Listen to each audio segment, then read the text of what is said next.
Hello everyone, I'm Sven Ronning and this is Violin Axioms, the channel where we break violin technique down into its basic axiomatic components and work with improving and reassembling our technique that way. Because there are a lot of these little things, I encourage you to subscribe to the channel. So today we're going to apply a number of ideas and axioms to the memorizing of arpeggios, specifically the A arpeggios. And this was something that we started with scales in one of the other chapters of the axioms channels. But today we're going to, for review, let's actually work on memorizing A minor. Now this is a scale that's different going up and down because the intervals are different going up and down in melodic minor. If you remember from last time, I was talking about saying the notes first and then playing them. So the fingering is as follows. And if the numbers start to repeat, it means that I've shifted. So on the G string, G, 1, 2, 3, 4. D, 1, 2, 3, 1, 2, 3, 4. A, 1, 2, 3, 1, 2, 3, 4. E, 1, 2, 3, 4. Coming down, E, 4, 3, 2, 3, 2, 1, 2, 1. A, 4, 3, 2, 1. D, 4, 3, 2, 1. G, 4, 3, 2, 1, 2, 1. To review from last time too, notice that I'm saying these numbers of the fingers that I'm going to use to shift. I'm saying them in rhythm deliberately. So I'm teaching my mind to think in tempo. And if I were to stumble or hesitate or even not be sure when I'm saying that, I would do it again until I am sure.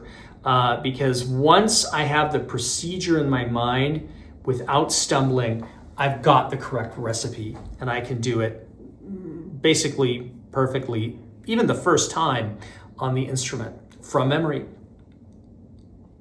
As an added component here, there's a little conceptual idea that I can use, an intellectual shorthand, if you will, and that is that every time I shift going up, I'm always shifting between the last note of the scale, G sharp, and A on the half step. So the fingering remains exactly the same.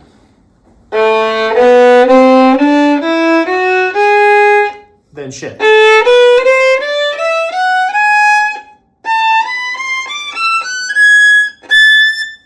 So that is exactly the same going on the up. On the way down, not so simple, I'm afraid. It's because all the intervals get rejiggered because we go up in melodic minor, we come down in natural minor, and that is a significant change.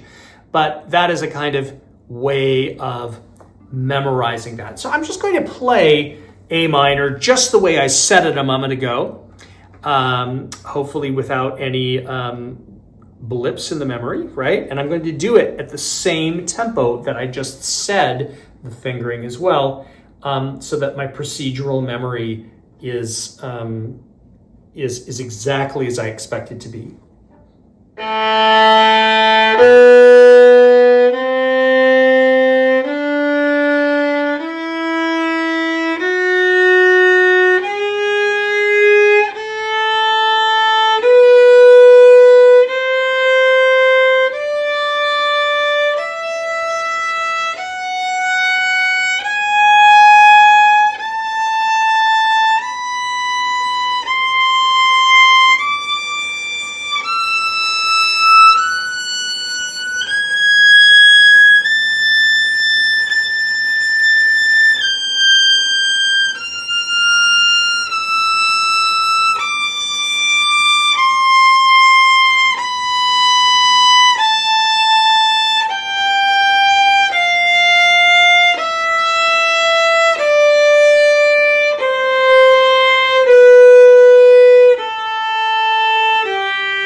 One useful thing for the way down as well is that I can think of it as I'm always shifting on half steps. I'm not shifting on every half step on the way down, but half steps are where I position the shifts. So that is one way of thinking about this. Okay, as I'm going to be working and memorizing on scales, I want to start by using the notes and making sure that I'm using a scale book so that I can see the notes as I play them.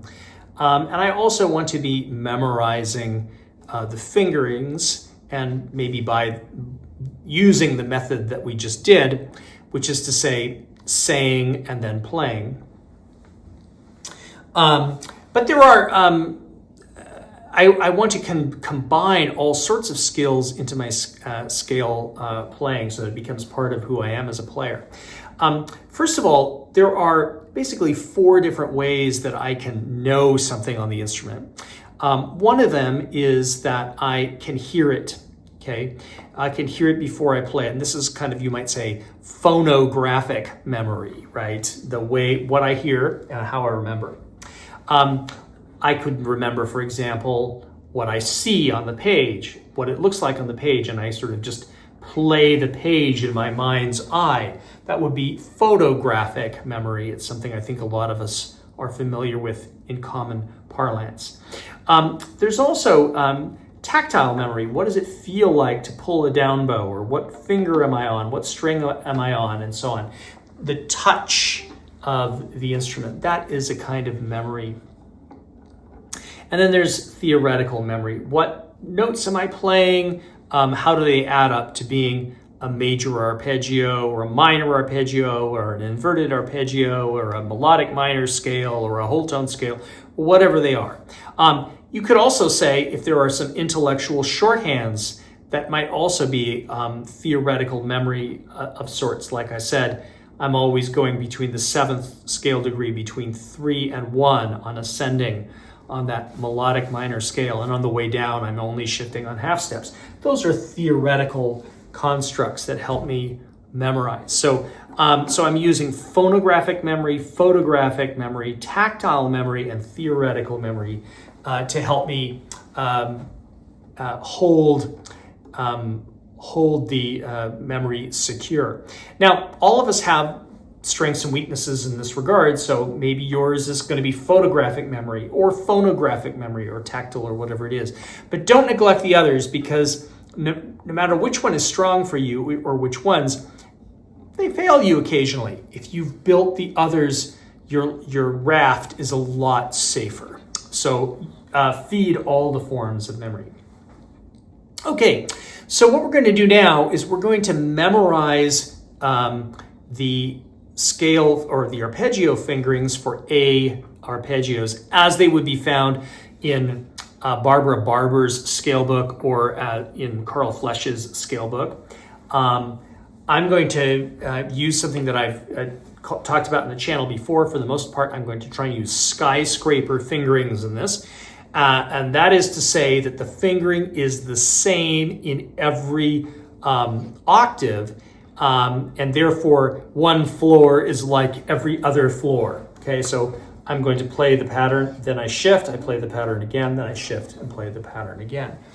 In the case of A minor and A major, the fingering is the same for both of those. It is simply 1, 3 on the lower string, 1 on the higher string, then shift, and do the same thing again. 1, 3, 1, shift, 1, 3, 1, shift, 1, 3, 1, then a 4th finger, penthouse apartment or revolving restaurant or whatever it is up there, and then 4, 1, 4, 1, 3, 1, shift, 1, 3, 1, shift, 1, 3, 1. Okay, so I could say it as I demonstrated earlier: G, 1, 3, D, 1, 1, 3, A, 1, 1, 3, E, 1, 4.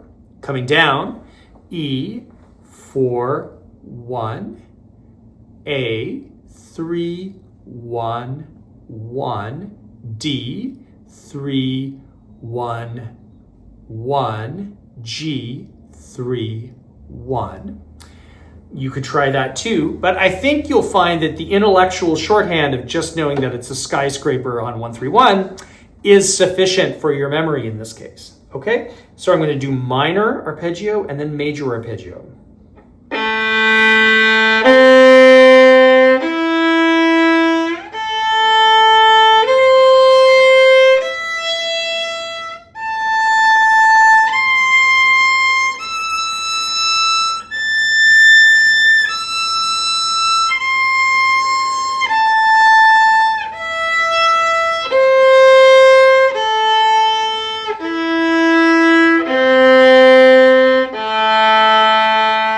Now the major one.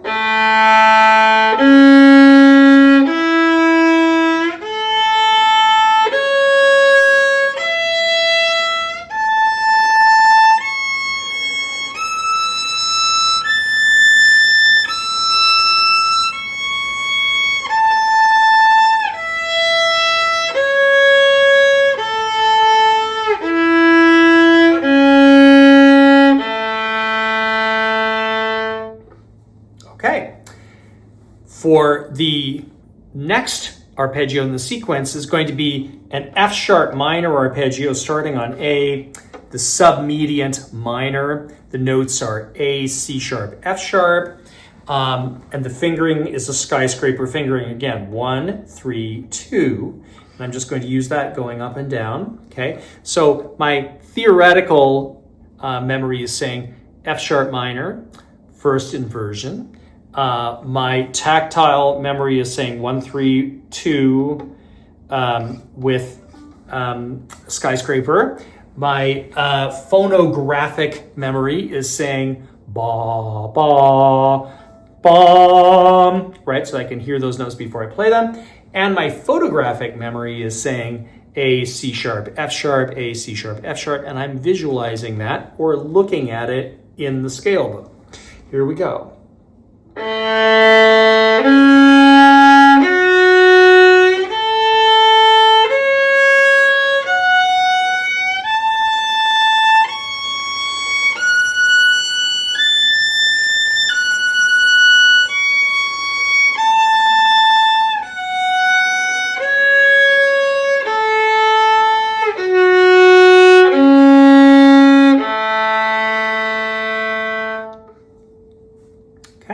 The next two arpeggios in the sequence are the D major and D minor arpeggios, or the submediant major, subdominant major and subdominant minor.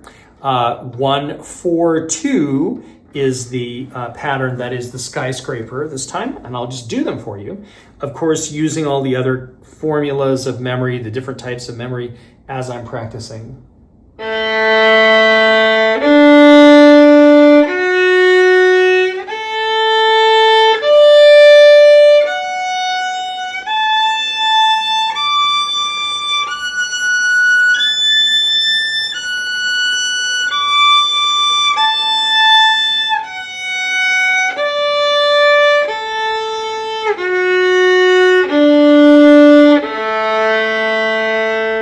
Now the minor one.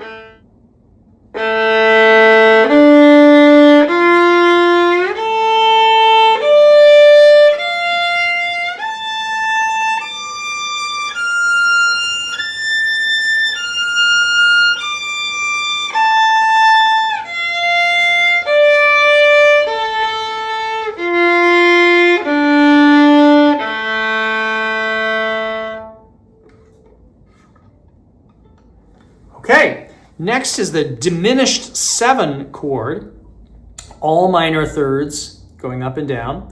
And this one, unfortunately, in 3 octaves isn't a very good skyscraper.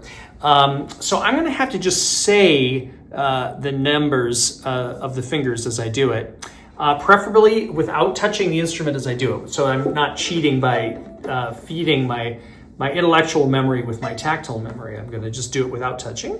Okay, so the notes sound like this.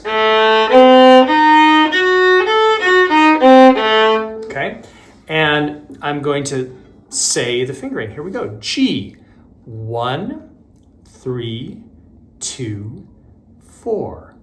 D, 1, 3, 2, 4.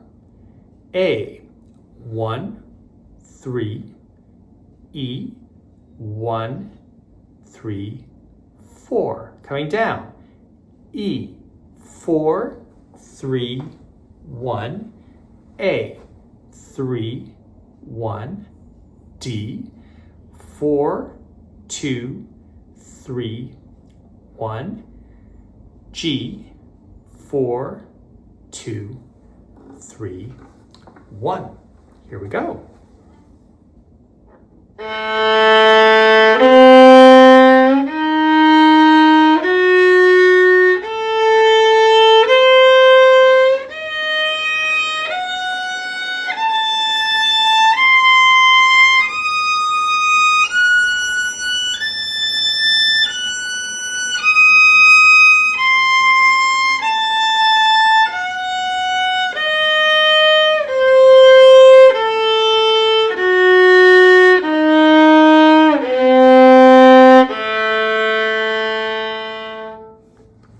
Okay, and finally, the dominant 7 is exactly the same fingering as the one I just said. The notes are different. A, C sharp, E, G. Sounds like this.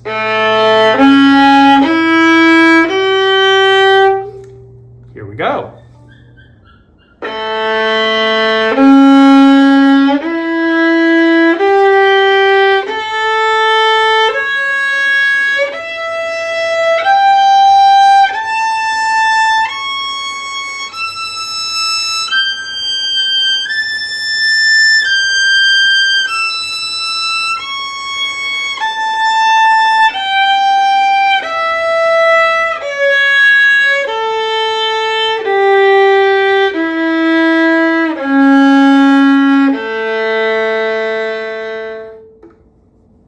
Okay, so that is memorizing all of the arpeggios of A using the say and play method and the conceptual ideas, combining all of the types of memory, meaning tactile, phonographic, photographic, and theoretical. Okay?